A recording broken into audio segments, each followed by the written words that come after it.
और कितने कटवाए हैं, तब जाकर हम क्षत्रिय कहलाए हैं।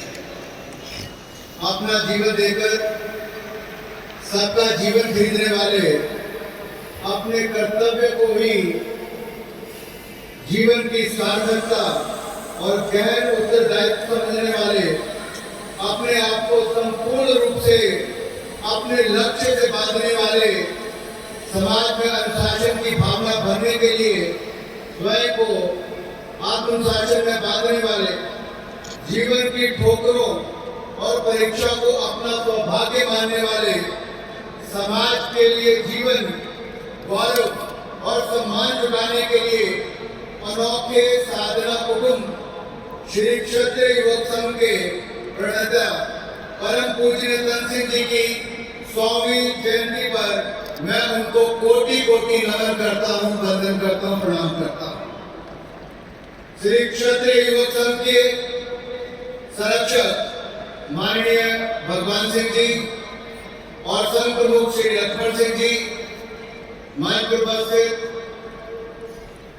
बड़े भाई केंद्र सरकार के मंत्री आदरणीय वीरेंद्र सिंह जी, राजस्थान के माननीय उप मुख्यमंत्री आदरणीय दिया कुमारी जी, राज्यसभा के माननीय सांसद शक्ति सिंह गोहिल जी, इस विशाल सभा में उपस्थित विभिन्न राज्यों के माननीय मंत्रीगण, पूर्व मंत्रीगण, सांसदगण, विधायकगण और अनेकों अनेक ऐसे मेरे क्षत्रिय भाई और बहन जो देश के कोने कोने से आए हैं, मैं आप सबका देश की राजधानी में बहुत बहुत स्वागत और अभिनंदन भी करता हूं और इस सम्मेलन में उपस्थित होने पर आप सबको शीश झुकाकर कोटि कोटि प्रणाम और वंदन भी करता हूं।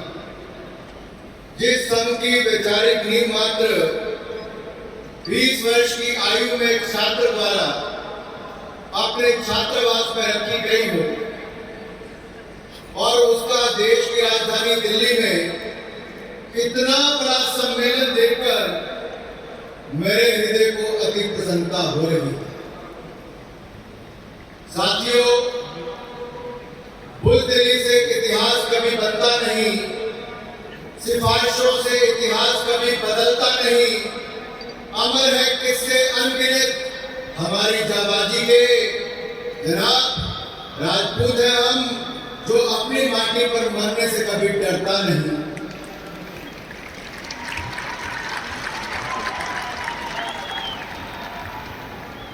क्षत्रिय समाज वास्तव में देश और समाज की रक्षा करने के लिए सदैव समर्पित रहा है। यही कारण है कि जब क्षत्रिय शस्त्र उठाते हैं तो केवल अपनी रक्षा करने के लिए नहीं, वरन देश और समाज की रक्षा करने के लिए उठाते हैं। महाराणा प्रताप ने अपनी लड़ाई क्षत्रियों की रक्षा के लिए नहीं, वरन समाज की रक्षा हेतु लड़ाई लड़ी थी। न्याय और धर्म की रक्षा करना ही क्षत्रिय धर्म है। महलों को छोड़ रणभूमि में जीवन बिताया है, तब जाकर क्षत्रिय होने का गर्व पाया है, गौरव पाया है।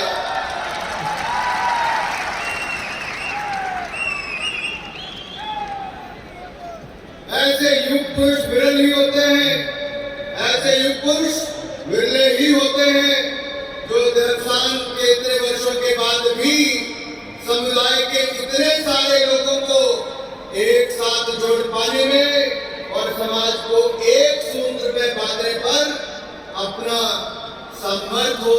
वो समर्थ किसी और का नहीं, स्वर्गीय तन सिंह जी का ही था, हमारे आदरणीय तन सिंह। और मैं ये कहूंगा, आदरणीय तन सिंह जी ने क्षत्रिय युवक संघ की स्थापना राजपूत युवकों के अंदर ऐसे संस्कारों को भरने में, ऐसे चित्र निर्माण में उनकी बहुत बड़ी भूमिका रही। राजपूत समाज के सभी सदस्यों को क्षत्रिय धर्म के दायित्वों से परिचित कराने के लिए की थी। उन्होंने अपने त्याग और तपस्या से संगठन को इतना मजबूत बनाया कि 70 वर्ष बाद भी बढ़ते हुए समाज और राष्ट्र सेवा में समर्पित स्वयंसेवकों को तैयार करने का कार्य ये लगातार चल रहा है। वही क्षत्रिय युवक वे श्री क्षत्रिय युवक संघ के रूप में क्षत्रिय समाज की युवा पीढ़ी को धर्म, संस्कृति, राष्ट्र और मानवता के कल्याण में नियोजित करने का मार्ग बनाए। आज यहाँ जब मैं आप सबके बीच में खड़ा हूं तो एक बात दिमाग में कौन रही है कि कुछ तो बात होगी।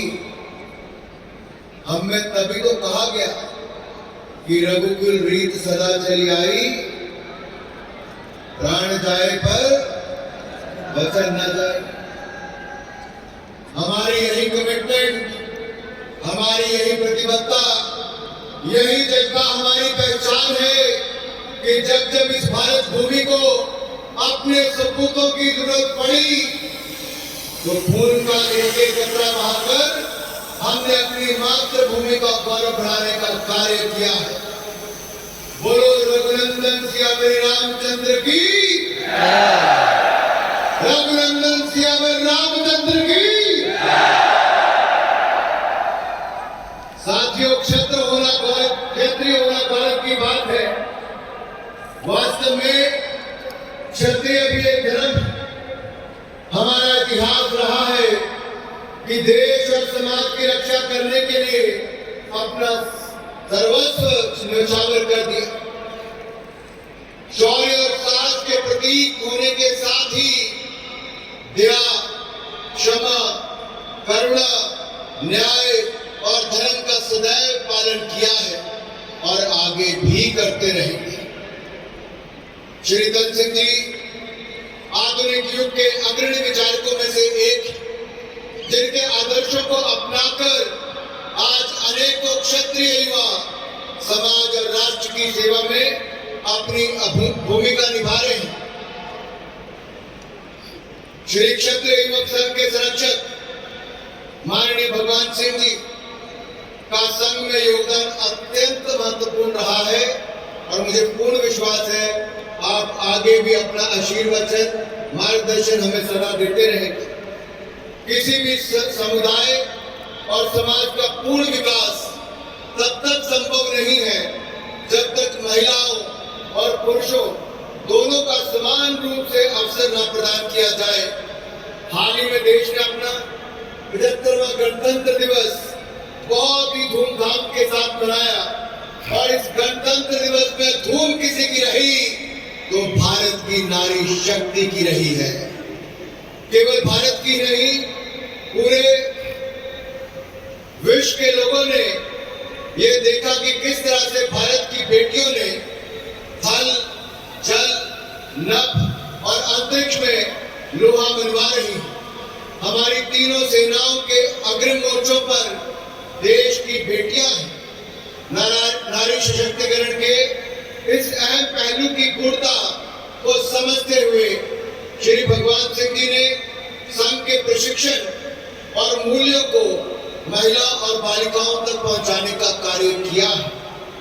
बालिकाओं के बीच आपने जाकर जो चौमुखी विकास के लिए प्रशिक्षण शिविर लगाने शुरू किए वो अत्यंत प्रशंसनीय है। क्षत्रिय धर्म क्या है? श्री राम और गौतम बुद्ध जैसे क्षत्रिय वर्ण के वीरों ने कौन से धर्म का पालन किया था? वह धर्म था सत्य के मार्ग को सदैव प्रकाशित करने का, न्याय पथ को सदैव जाज्वल्यमान रखने का, समाज और राष्ट्र हित में अपनी क्षमताओं का सकारात्मक उपयोग करना ही क्षत्रिय धर्म है। और क्षत्रिय युवक संघ द्वारा युवकों को ऐसे पथ पर चलने के लिए प्रेरित करने का कार्य अत्यंत सराहनीय और प्रशंसनीय है। अपने लक्ष्य की प्राप्ति के लिए कर्म करते रहना ही क्षत्रिय धर्म है। महाभारत के रण में जब अर्जुन ने अपने परिजनों के समक्ष युद्ध करने में असहज प्रतीत हुए तब भगवान श्री कृष्ण ने उन्हें केवल कर्म करने की सलाह दी थी। कर्म करना देश के युवाओं के लिए इसलिए ही अत्यंत महत्वपूर्ण है और युवाओं की राष्ट्र निर्माण में योगदान और भी महत्वपूर्ण आज के समय है जब हम अमृत काल से स्वर्णिम काल की यात्रा में जाएंगे।